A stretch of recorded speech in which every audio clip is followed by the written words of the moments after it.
Bonjour et bienvenue dans notre leçon numéro 2.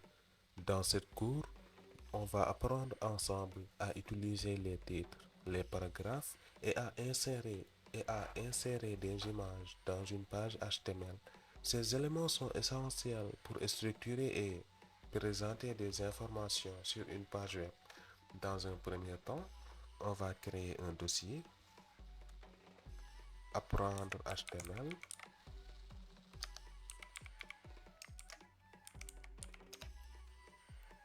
Et on va ouvrir ce dossier sur notre explorateur de fichiers.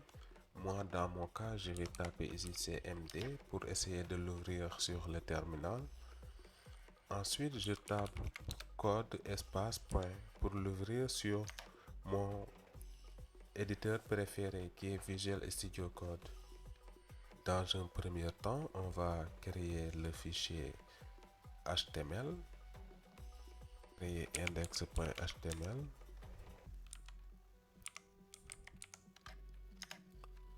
Et à l'intérieur de ce fichier, on va avoir la structure de base d'une page HTML. On l'avait vu la dernière fois. Donc pour le générer, rien de compliqué, on va faire un point d'exclamation et entrer.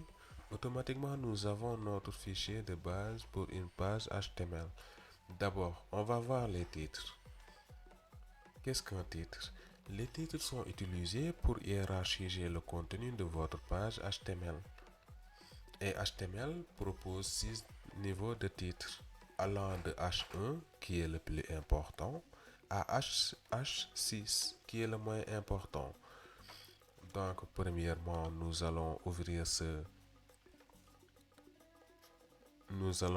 cette page directement sur notre navigateur.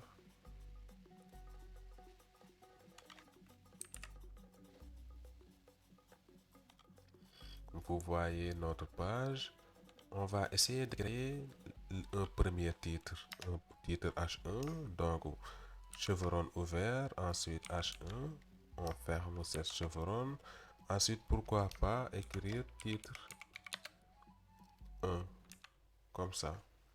On sauvegarde.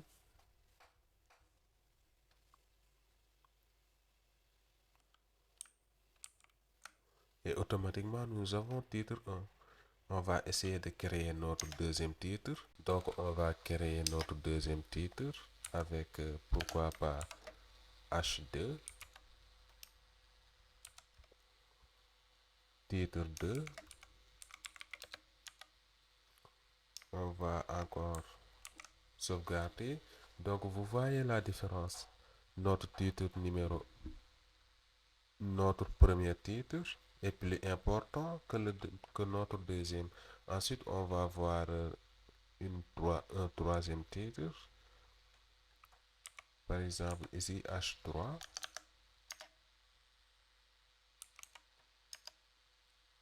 Titre 3.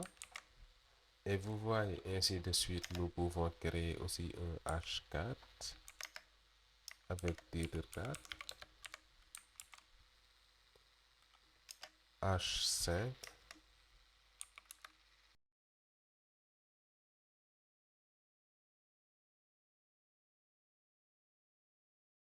Un H6.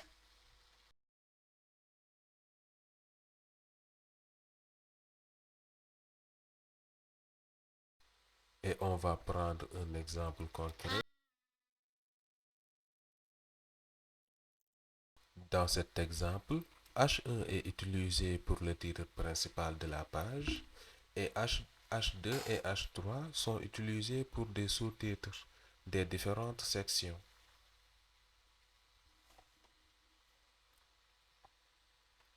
Après les titres, nous allons voir les paragraphes. Donc, on va créer un commentaire ici pour écrire les paragraphes. Donc, qu'est-ce qu'un commentaire? Les commentaires nous permettent de documenter notre page web. Et il faut savoir que les lignes en commentaire ne sont pas exécutées par le programme. Donc ici, nous avons les commentaires. Donc voilà. Non, c'était pas les commentaires, mais plutôt c'était les paragraphes. Donc, qu'est-ce qu'un paragraphe? Les paragraphes permettent d'ajouter du texte à une page web. Donc, chaque paragraphe est délimité par la balise P. C'est l'une des balises les plus utilisées en HTML.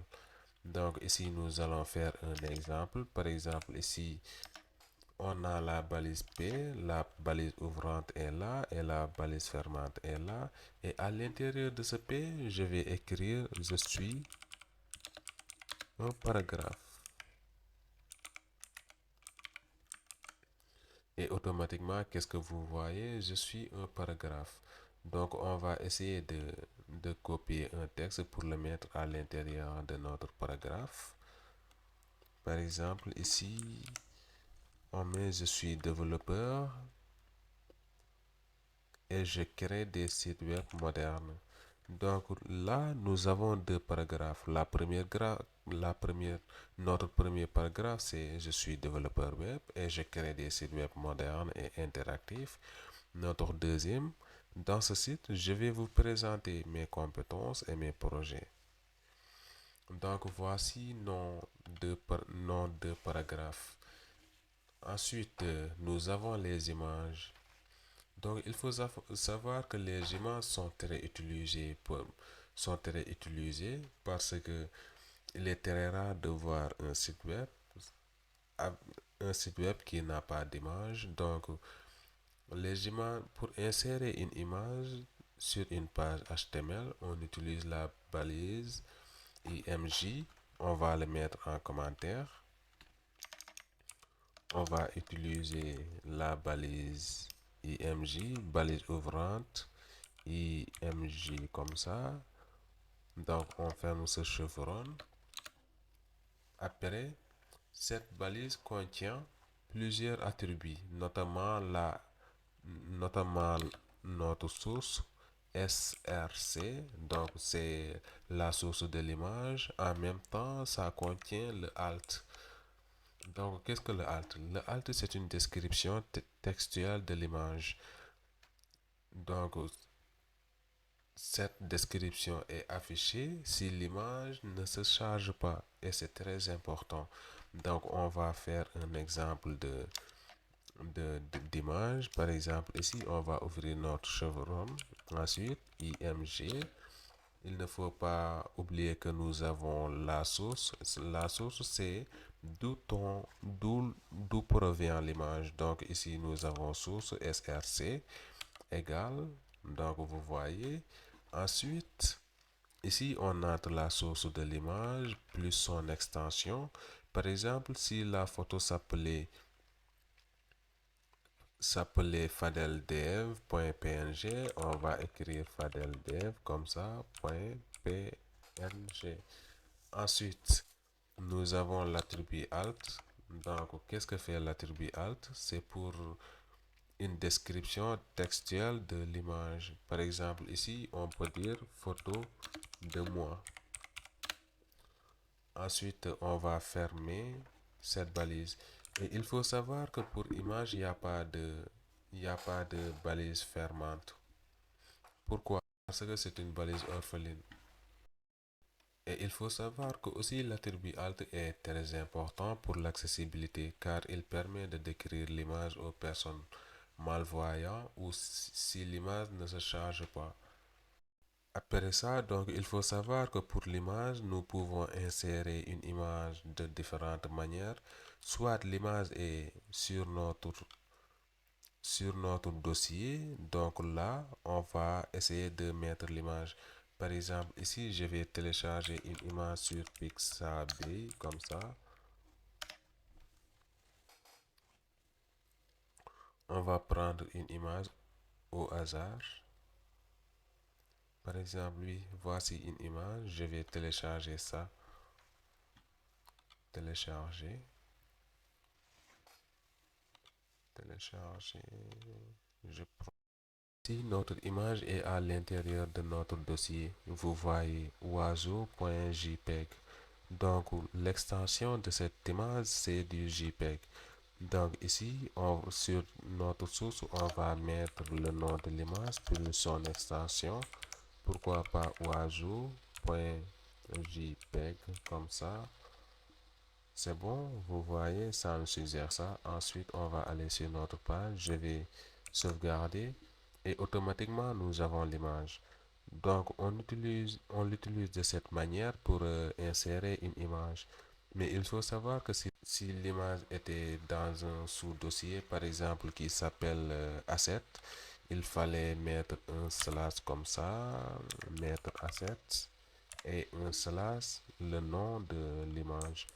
Et il faut savoir qu'on peut prendre une image directement sur Internet. Par exemple, ici, je vais prendre une autre image.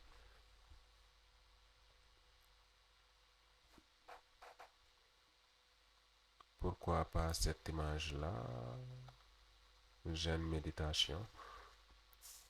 Donc, pour prendre une image directement, donc cette image, je pense que c'est payant. Donc, on va prendre un autre. On va prendre ça. Oui. Donc, pour prendre une image directement sur Internet, on clique droit sur l'image. Ensuite, on va copier le lien de l'image, copie image link comme ça. Et ensuite, on va le coller sur le source, sur la source. Donc, on le colle ici. Et automatiquement, ça nous donne l'URL du site où on a pris l'image plus son extension JPEG. Ensuite, on va sauvegarder. Et automatiquement, qu'est-ce qu'on a? On a l'image ici. On a déjà créé une page web avec les éléments qu'on a vus. Premièrement, qu'est-ce qu'on a fait? Bienvenue sur mon site à propos de moi, mes projets. Ensuite, voici notre paragraphe et voici une image.